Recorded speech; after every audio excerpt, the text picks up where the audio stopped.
Hi ಎಲ್ರಿಗೂ ನಮಸ್ಕಾರ. News 18 ಕನ್ನಡದ ಡಿಜಿಟಲ್ ಕಂಟೆಂಟ್ಗೆ ಸ್ವಾಗತ. ನಾನು ಸುನೀಲ್ ಗೌಡ. ಸ್ನೇಹಿತರೆ, ಯಾಮಾರೋರು ಇರೋವರೆಗೂ ಯಾಮಾರಿಸೋರು ಇದ್ದೇ ಇರ್ತಾರೆ. ಯಾಕಪ್ಪ ಈ ಮಾತನ್ನು ಹೇಳ್ತಾ ಇದ್ದೀನಿ ಅಂದರೆ, ಇವತ್ತು ಮಂಡ್ಯದಲ್ಲಿ ದೊಡ್ಡ ಮಟ್ಟದ ಒಂದು ಫ್ರಾಡ್ ನಡೆದಿರುವಂಥದ್ದು. ಸುಮಾರು 25ರಿಂದ 30 ಮಹಿಳೆಯರಿಗೆ ಯಾಮಾರಿಸಿರುವಂಥದ್ದು. ಆ ಒಂದು ಸುದ್ದಿಯನ್ನು ಹೊತ್ತು ತಂದಿದ್ದೀನಿ.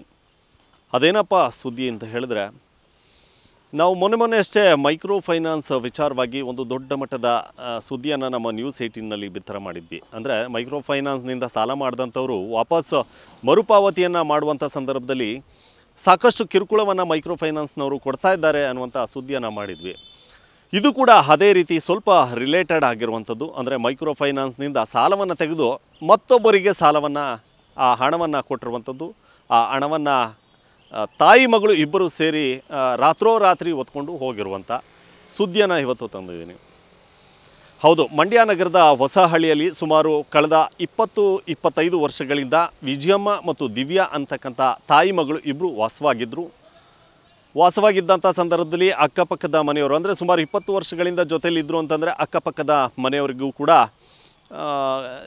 ಸಾಮಾನ್ಯವಾಗಿ ಪರಿಚಯ ಇರುತ್ತೆ. ಹೀಗಾಗಿ ಇವರೆಲ್ಲರೂ ಕೂಡ ಒಡನಾಟವನ್ನು ಇಟ್ಕೊಂಡಿದ್ರು, ಸಂಘಗಳನ್ನು ಮಾಡ್ಕೊಂಡಿದ್ರು. ಅಂದರೆ ಸ್ವಸಹಾಯ ಸಂಘಗಳೇನು ಬರ್ತವೆ, ಈ ಸಂಘಗಳನ್ನು ಮಾಡ್ಕೊಂಡಿದ್ರು. ನನ್ನ ಪಕ್ಕದ ವಿಂಡೋದಲ್ಲಿ ನೀವು ನೋಡ್ತಾ ಇರ್ಬೋದು, ಈಕೆ ಹೆಸರು ವಿಜಯಮ್ಮ ಅಂತ.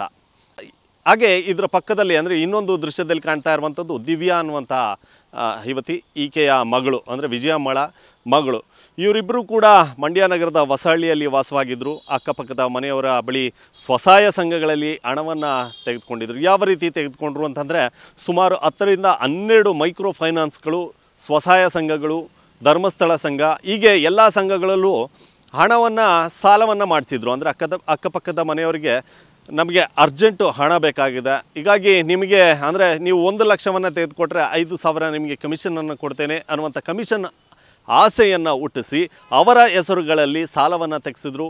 ಹೇಗೋ ಅಕ್ಕಪಕ್ಕದ ಮನೆಯವರು 20 ವರ್ಷಗಳಿಂದ ಜೊತೆಯಲ್ಲಿರುವಂಥವ್ರು ಅನ್ನುವಂಥ ನಂಬಿಕೆಯಿಂದ ಇವರ ಮಾತನ್ನು ನಂಬಿದಂಥ ಅಕ್ಕಪಕ್ಕದ ಮನೆಯವರು ಇವರಿಗೆ ಸುಮಾರು 1 ಕೋಟಿಯಷ್ಟು ಹಣ, ಅಂದರೆ ಎಲ್ಲರೂ ಕೂಡ 1 ಲಕ್ಷ 2 ಲಕ್ಷ ಈ ರೀತಿ ಸಾಕಷ್ಟು ಜನರಿಂದ 25ರಿಂದ 30 ಜನರಿಂದ ಹಣವನ್ನು ಅಂದರೆ ಸಂಘಗಳಿಂದ ಹಣವನ್ನು ತೆಗೆಸಿರುವಂಥದ್ದು ಇವರು.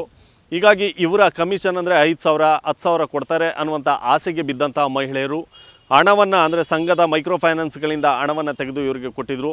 ಹೀಗಾಗಿ ಸುಮಾರು 1 ಕೋಟಿಯಷ್ಟು ಹಣ ಯಾವಾಗ ಸಾಲ ಆಗ್ತೋ ಈ ಒಂದು ಸಂದರ್ಭದಲ್ಲಿ ವಿಜಯಮ್ಮ ಮತ್ತು ದಿವ್ಯಾ ಇವರಿಬ್ಬರೂ ಕೂಡ ರಾತ್ರೋರಾತ್ರಿ ಮನೆಗೆ ಬೀಗವನ್ನು ಜಡಿದು ಪೇರಿಕಿತ್ತಿರುವಂಥದ್ದು ಸದ್ಯ. ಹೀಗಾಗಿ 1 ವಾರ ನೋಡಿದ್ರು, ಎಲ್ಲೋ ಹೋಗಿರಬೇಕು, ಬರ್ತಾರೆ ಮತ್ತೆ ವಾಪಸ್ ಬರ್ತಾರೆ ಅನ್ನುವಂಥ ನಿರೀಕ್ಷೆಯಲ್ಲಿ ಅಕ್ಕಪಕ್ಕದ ಮನೆಯ ಜನರು ಕಾಯ್ತಾ ಇದ್ರು. ಆದರೆ ಯಾವಾಗ ಇವರು ವಾಪಸ್ ಬರಲಿಲ್ಲ, ಜೊತೆಗೆ ಮೈಕ್ರೋ ಫೈನಾನ್ಸ್ನ ಪ್ರತಿನಿಧಿಗಳೇನಿದ್ದಾರೆ ಅವರು ಮನೆಯ ಬಳಿ ಆಗಮಿಸಿ ಕಂತು, ಅಂದರೆ ವಾರದ ಕಂತುಗಳನ್ನು ಕಟ್ಟಬೇಕು.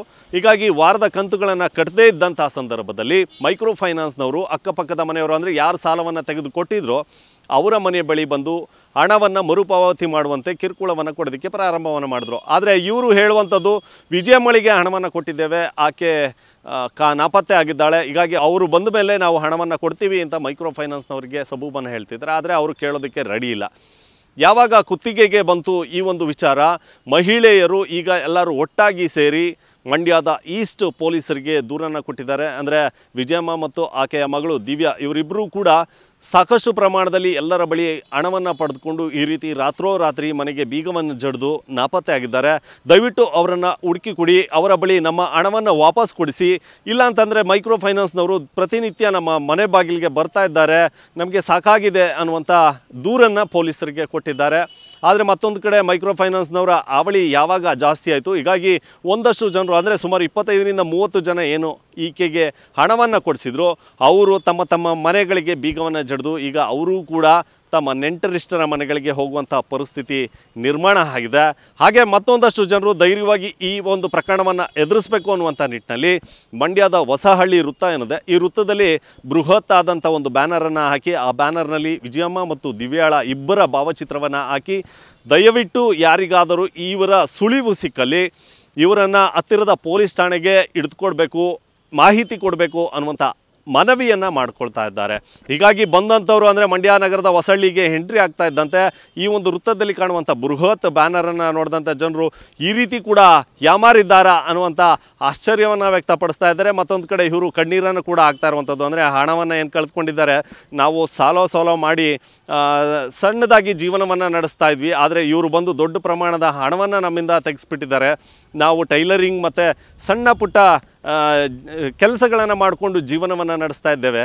ಈಗ ನಮ್ಮ ಬದುಕು ಹೇಗೆ ಅನ್ನುವಂಥ ಪ್ರಶ್ನೆಯನ್ನು ಮಾಡಿಕೊಂಡು ಆದಷ್ಟು ಬೇಗ ಪೊಲೀಸರು ನಮಗೆ ಈ ಇಬ್ಬರು ಆರೋಪಿಗಳನ್ನು ಹಿಡಿದುಕೊಡ್ಬೇಕು ಅನ್ನುವಂಥ ಮನವಿಯನ್ನು ಕೂಡ ಜನರು ಮಾಡ್ತಾ ಇರುವಂಥದ್ದು.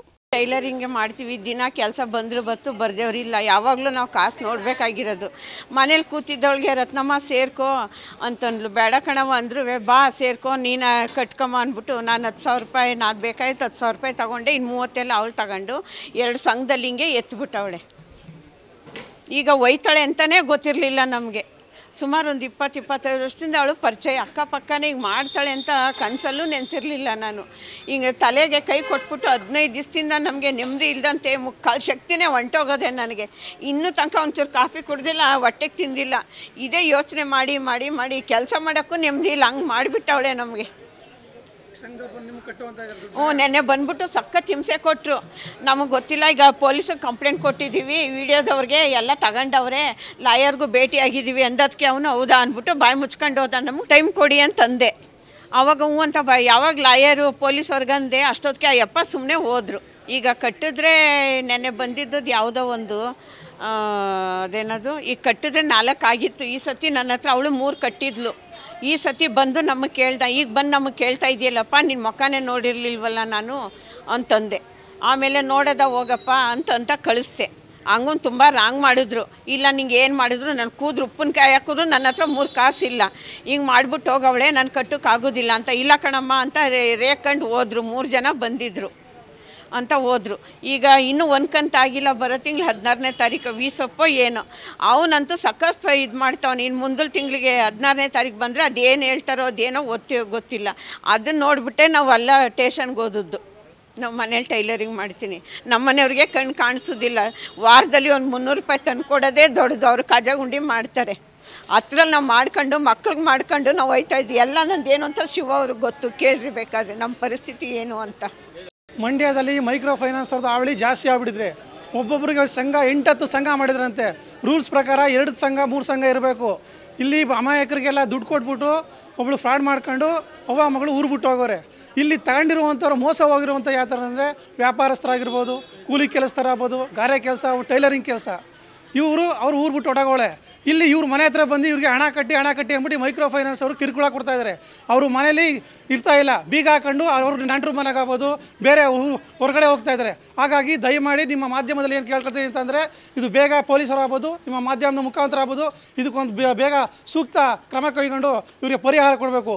ಇಲ್ಲ ಅಂತಂದರೆ ಮಳವಳ್ಳಿಲಾಯಿತು, ನಿನ್ನೆ ಹೊರಡಲಾಯಿತು, ಇವತ್ತು ನೀವು ಹೊಸಳ್ಳಿಲೂ ಆಗೋ ಸಂದರ್ಭ ಬರುತ್ತೆ, ನೇಣಾಕ ಸಾಯಿಸ್ತಾ ಸ್ಥಿತಿಗೆ ಹೋಗ್ತಾರೆ. ಹಾಗಾಗಿ ದಯಮಾಡಿ ತಪ್ಪಿಸಿ ಇದು ಬೇಗ ಒಂದು ಕ್ರಮ ಕೈಗೊಳ್ಳಬೇಕಂತ ನಾನು ನಿಮ್ಮ ಮಾಧ್ಯಮ ಮುಖಾಂತರ ಆಗ್ರಹ ಮಾಡ್ತೀನಿ. ಸೊ ಮಂಡ್ಯದಿಂದ ಸುನೀಲ್ ಗೌಡ, ನ್ಯೂಸ್ 18. ಕನ್ನಡಿಗರ ಮೆಚ್ಚಿನ ನಿಮ್ಮ ನ್ಯೂಸ್ 18 ಕನ್ನಡ ಈಗ ವಾಟ್ಸ್ಆಪ್ನಲ್ಲಿಯೂ ಲಭ್ಯ. ಕರ್ನಾಟಕ ಮತ್ತು ದೇಶ ವಿದೇಶದ 360 ಡಿಗ್ರಿ ಸುದ್ದಿ ವಿವರವನ್ನ ನೀವು ನಿಮ್ಮ ಕೈ ಬೆರಳುಗಳಲ್ಲಿಯೇ ಪಡೆಯೋದಿಕ್ಕೆ ಈ QR ಕೋಡ್ ಅನ್ನ ಸ್ಕ್ಯಾನ್ ಮಾಡಿ. ನಮ್ಮ ಚಾನೆಲ್ ಅನ್ನ ಫಾಲೋ ಮಾಡಿ, ನೋಟಿಫಿಕೇಶನ್ ಆನ್ ಮಾಡಿ.